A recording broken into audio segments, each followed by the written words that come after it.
All right, so it's the first official Political Monday video since I decided to make Mondays the politics days. And today we're going to start off talking about an election.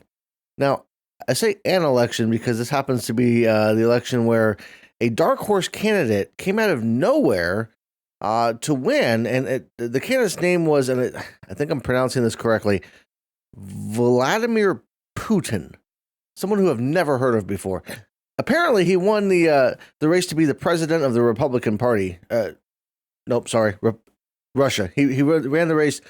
He won the race to become the president of Russia. Those two things kind of get confused in 2024. I'm sorry. I won't make the mistake again, most likely. So he won the race to be the president of Russia, and a lot of people in the media say that the race to win the presidency of Russia, it's a rigged election, right? They say that he won the race only because the Russian government rigs it, right? I kind of beg to differ because as we have found out in recent times, the way that you win an election, if the autocrat wins, the election is not rigged. Obviously, we know that now. The election is only rigged if the autocrat loses the election. And since in this case the autocrat won, the election couldn't have been rigged, right? So we'll start there and let's get into some more news. All right, so if it wasn't abundantly clear by that opening, sarcasm and satire are going to abound in these videos moving forward, mostly because things are so crazy out there, and I don't want to get over dramatic and over serious with some of this stuff, even though it is very serious and very important stuff to keep an eye on. But I want to have a little bit of fun with it too. So getting into some other news that I wanted to talk about from this past week. One of the first things I wanted to mention was Mike Pence came out and said that he's not going to be endorsing Donald Trump.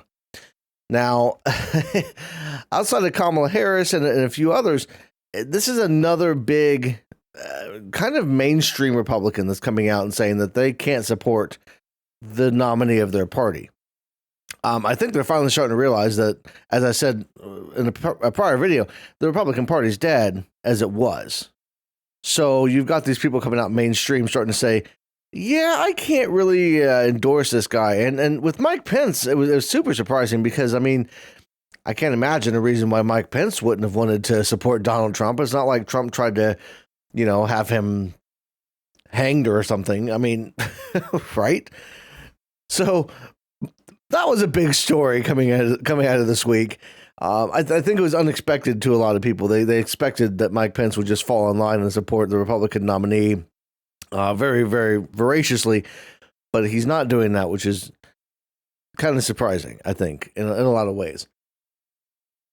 Another big story from last week that I really wanted to touch on, that I heard the story first on, I think it was Tuesday when this happened. The House, in a large majority, voted to pass a bill to ban TikTok. Now, the bill has to go to the Senate still. The Senate, it's not really clear what's going to happen there. And I'm not sure what would happen if it did wind up making it to the president's desk. Mainly because this is a free speech issue. Now, a lot of the people that voted for the bill, on both Republicans and Democrats, came out and said that it's a national security concern. That TikTok, that China is using, that this is their logic here, and tell me where you find the problem. That TikTok is going to use its algorithm and is going to use its influence to work through to help decide the outcome of American elections. Basically, they can push whatever kind of news they want to push. And the funny thing about that is they're not the only ones doing that, okay? This is kind of a thing all over the place. And in the past few years, it's become a big deal as both parties have come out and tried to push for an end to fake news. I put that in quotes because it's a term that's been thrown around and just dragged through the mud, right? There is a such thing as fake news. There is a such thing as just stuff that's completely made up. None of this is completely made up, by the way. This is me sharing my opinion on some of these news stories, but it's actual stuff that happened. I'm trying to be careful, okay? But you get the idea. Like, a lot of Facebook, Twitter, even YouTube, they all have kind of a back end political agenda that they're pushing. And they've all been kind of tampered down in some ways and told that you need to get this stuff off your platform, this fake news, this stuff. I think, honestly, from a political standpoint, political parties should not be telling social media sites what you can and can't put on, right? Trying to ban a social media site, trying to ban TikTok. I don't like TikTok, honestly, but it should not be banned, okay? Because once you start with that, and especially with that logic, you can start to kind of figure out where they might say other platforms would be, well, we don't like what's on this platform. We don't like what's on that platform. We think that the owner of Google is manipulating people. And while it might not be untrue, I think it's a bad thing for democracy in general. The First Amendment allows for freedom of speech and freedom of expression without worry of the government coming in and taking, you can't be thrown in jail for having a political opinion, at least not yet. Now, it's difficult for me because on the one hand, I can't stand fake news. I can't stand when people just are given a platform and allowed to completely make stuff up and allowed to run with it. It's part of the reason why Donald Trump is where he's at. It's part of the reason why our politics in general are where they're at. It's just a mess. And the idea that these platforms would allow this stuff to go on bothers me. But again, First Amendment free speech, honestly, what I think should happen, if I was running, if I had a platform like YouTube or Facebook or Twitter, my goal would be making sure that the news and everything is accurate on there, right?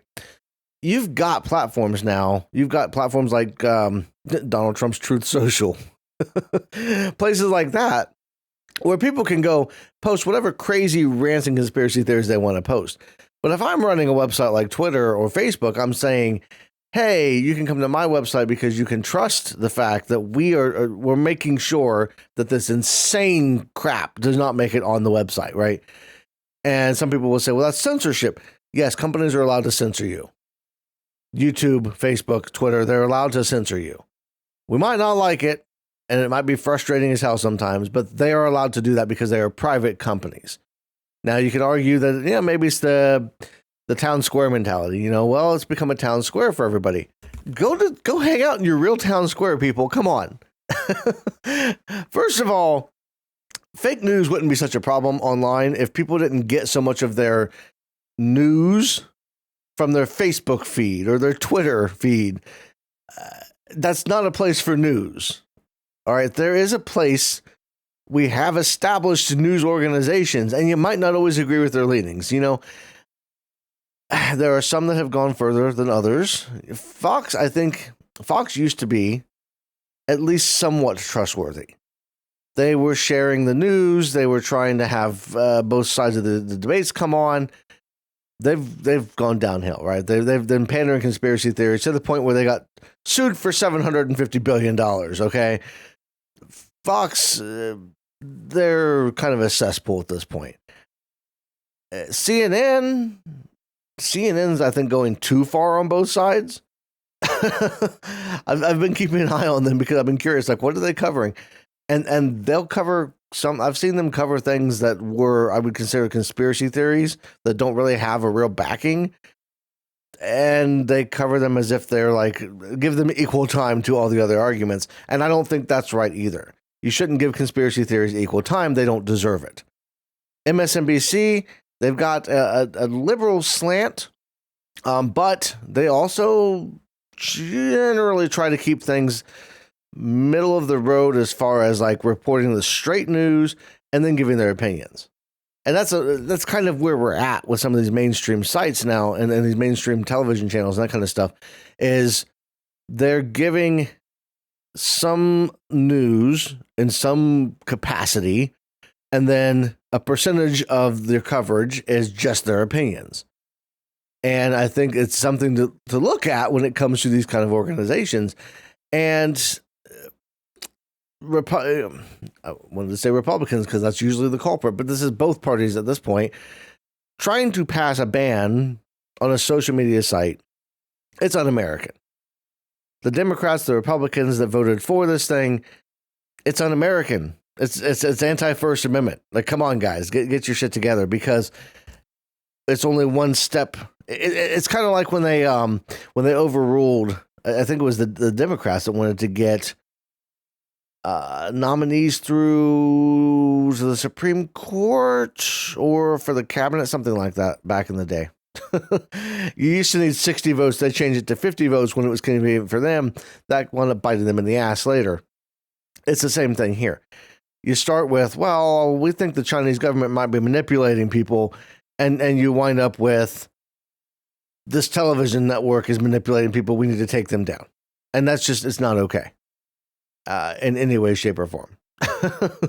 So that was a big story. Let me see. Oh, the other big story I've got written down over here.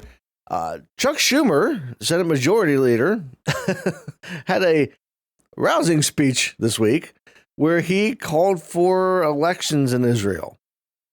And he got a lot of backlash for that. There's a lot of people that were really pissed off at him for daring to call for elections in Israel.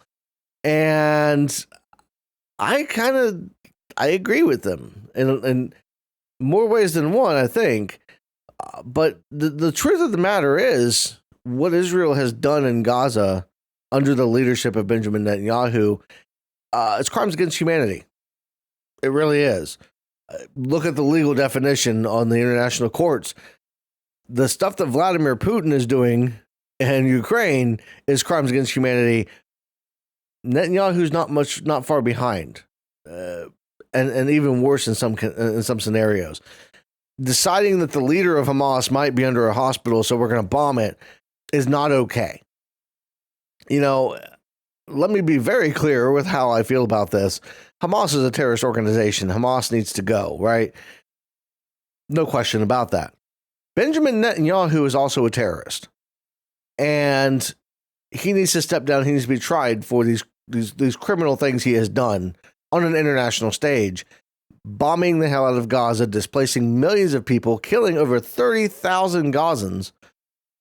Not acceptable. Not okay. If you're sitting there, and you're thinking to yourself, no, well, what's wrong with that? It's not okay. They were attacked on October 7th by Hamas. You want to go after Hamas? You find ways to go after Hamas. You don't bomb the hell out of the civilian population. You don't destroy people's houses and businesses and schools and hospitals. You don't do that. There's international laws against that. It is not okay in any way, shape, or form. You know, no country should be doing that shit. And I know the United States has done it before. The United States shouldn't have done that stuff. It's not okay. And the fact that people would be up in arms because they would say, oh, how dare Chuck Schumer call for elections? I mean, it's not the first time that we've meddled in elections in other countries. You know, and we're not even meddling. It's just calling for, hey, this guy needs to go because he's a problem. And I think what irritates a lot of people is typically, if you say anything, if you speak up, especially at the beginning of the war, this was huge. If you speak up against Netanyahu and the government in Israel, people will call you anti-Semitic. They'll say, well, you just hate Jewish people. No. Two things can be true at the same time. I support Israel's right to exist. I support Israel as the people have a right to live their lives and to be there just as much as the Palestinians do. But the government, the leader, they're the ones that are causing all of these problems. And that's what's going on is not okay. We cannot just accept these civilian casualties, because if you're going to say it's okay for Netanyahu, you have to say it's okay for Putin. You know, they're on the same level right now. That's where we are at. You know, I feel like the Russian people, the same way as the Israeli people, are in a tough spot. They are, it's not okay to hate those people for living where they're living. They don't have a choice in most cases. You know, you cannot go after the civilian population or be upset with the civilian population for what the government does. But at the same time, you have to be able to criticize the government. You have to be able to call these people out, speak truth to power, and say where they're wrong. It's the same thing in the United States. People get all up in arms, and I was called, my own dad commented on one of my videos a while back saying that I was anti-American, saying that I hated the American government, that I hated America because I was criticizing the government and I was criticizing the way things were being done. And that's not true. Two things can be true at the same time. I fought to defend the Constitution of the United States of America. I fought to defend my country. I love my country. I can call out where there's problems without hating my country. The same thing goes for Israel. The same thing goes for Russia. No matter where you're at in the world, you can call out the government. You can call out the people in power without hating the country or the people. I don't know why that's such a difficult thing, other than the fact that we're just so divided now as a nation. You know, it's us against them. It's either or. And we've got this idea that everything's black and white, and it's not. There's a lot of nuance. There's a lot of gray area. And you have to be willing to acknowledge that and look into that. And you have to be willing to be able to go after where there's problems and not criticize somebody or not say that somebody is bad or evil. You can't say that Chuck Schumer is a terrible person because he would say there should be elections in Israel. Netanyahu needs to go, you know? And I think it irritated some people because it's kind of hard to call Chuck Schumer anti-Semitic because he's Jewish. Not that people haven't tried or not that people aren't doing it, but like, where are we drawing the lines anymore? It's ridiculous that these lines that used to be so clear are now so blurred, and we don't have nuance anymore. It's all black and white, and it can't be that way. You know, we have to be able to stand up for what we believe, and we have to be able to call out things when they're wrong without fear of being called anti-Semitic or anti-American. You know, we have to be able to say these things. It's important. And the sooner we realize that, I think the sooner we get back on track. Now, with all of that, I want to talk just briefly about the polls. I've been watching polls, and Trump's leading in a lot of places. I feel like some of that's starting to kind of shift. We're waiting to see what's going to happen in November, obviously. Both Biden and Trump last week did secure the nominations for the parties. It's not official, of course, until the conventions in July, I think July and August. I want to say the Democrats are in July and Republicans are in August or something like that. I haven't looked up convention dates, to be honest. But like at the conventions where we'll finally get the official, like, these are the nominees. But that's who's going to be the nominees for the party, both parties. And we're going to have to accept that sooner rather than later. And we're going to have to realize we are months away from one of the most critical elections in the United States history. And we need to start looking at, you know, making sure we're making the right choices. I seriously doubt if you support Donald Trump, you probably haven't made it this far in the video. I'm going to assume. If you have, comment down below and let me know, because I'll be interested to. Obviously, you are you are open to discussions, which I applaud you for that. But I assume that most people at this point aren't supporting Donald Trump if you made it this far.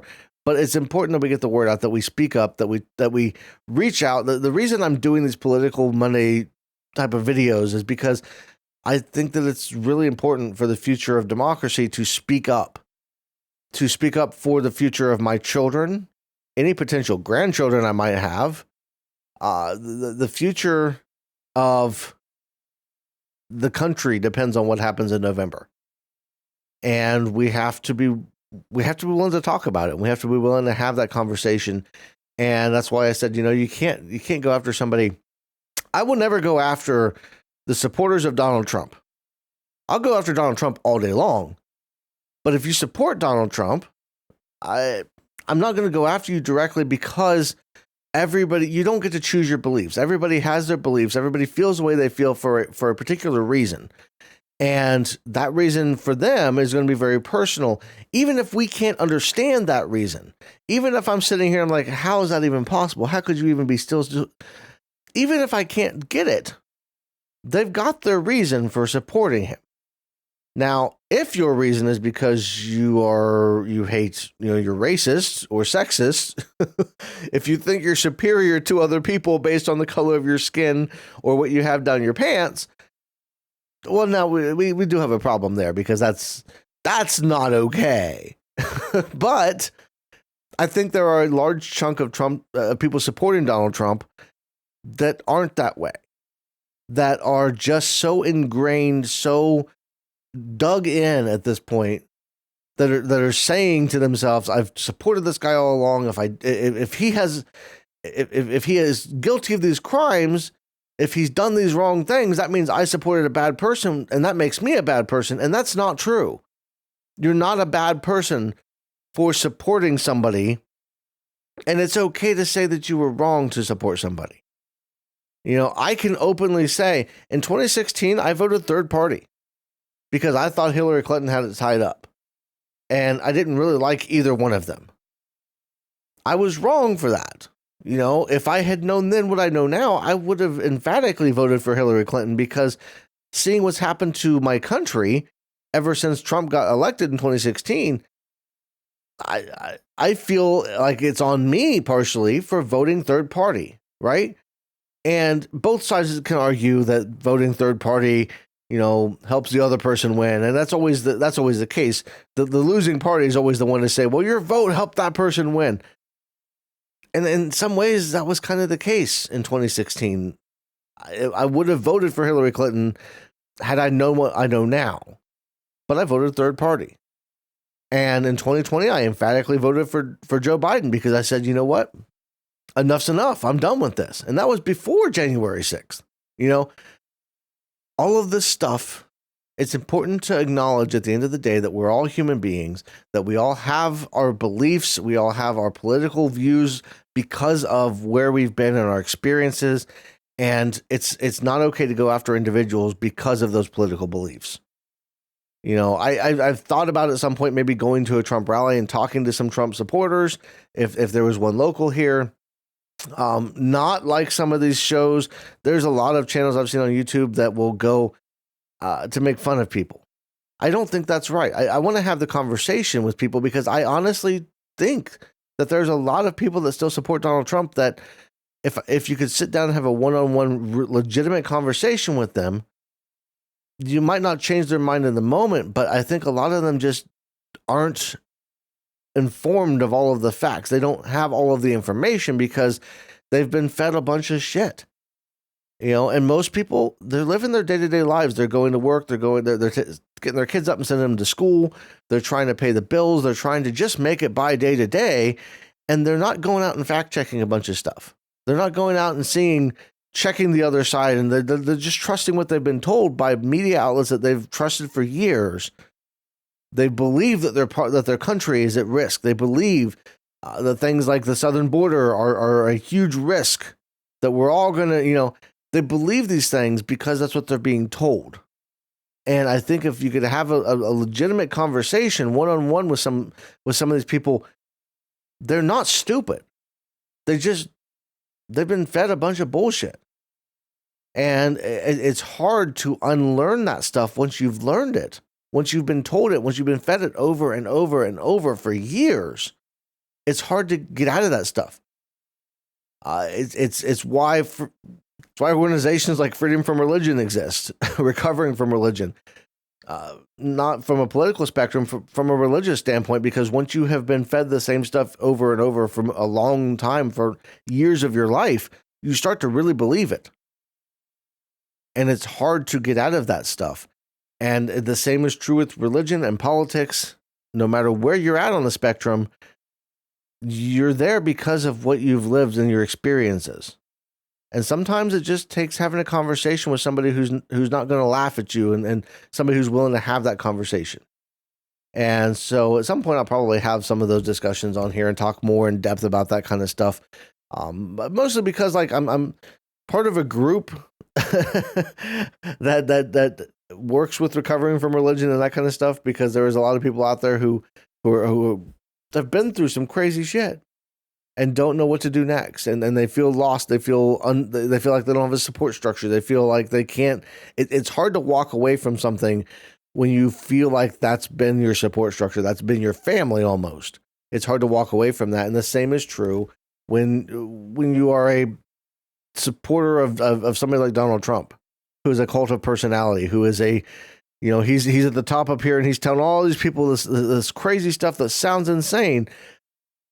But when you truly believe that your country's on the line, I'm sitting here talking about my country being on the line. You're talking about the United States, the freedom of democracy and all that kind of stuff being on the line, because I truly believe that based on my experiences. That's why I'm willing to have the conversation. I'm willing to have that. If I'm wrong about that, you know, I can point to where Donald Trump said he was going to be a dictator. I can point to where all of these things he's planning on doing, what's it called? There's a project, I can't remember what the hell it's called. Project 50 or something like that. But there's a project that they're working on to try and install a bunch of people from very religious backgrounds into the government if Trump gets elected, trying to turn America into a theocracy. And that's all stuff that I've touched on, but that's why I talk about this stuff. And if I'm wrong about that stuff, I want to know. But so far, from what I've seen, when looking at the full spectrum, it doesn't look good if Donald Trump wins.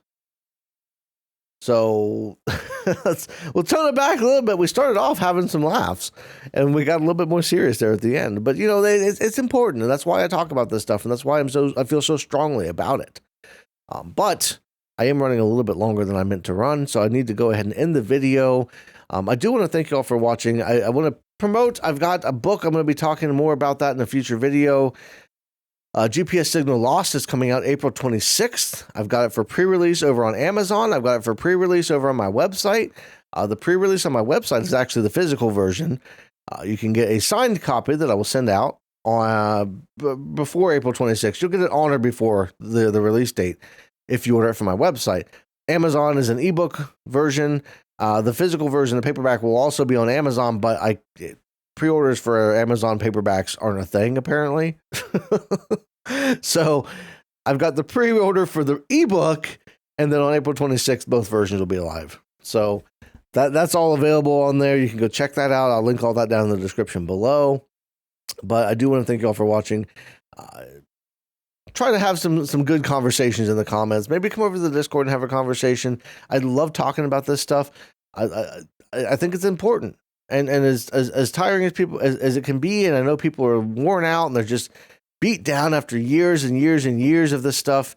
It's been up in your face basically for the past, especially since 2020. Like, it's just been, people are exhausted of it, and I understand that, but it's super important. So everybody have a great rest of your day. There'll be another politics video next Monday, but between now and then we'll have other videos. So subscribe if you don't want to miss that kind of stuff. Again, thank you all for watching. Everybody have a great rest of your day, and I will see you in the next one.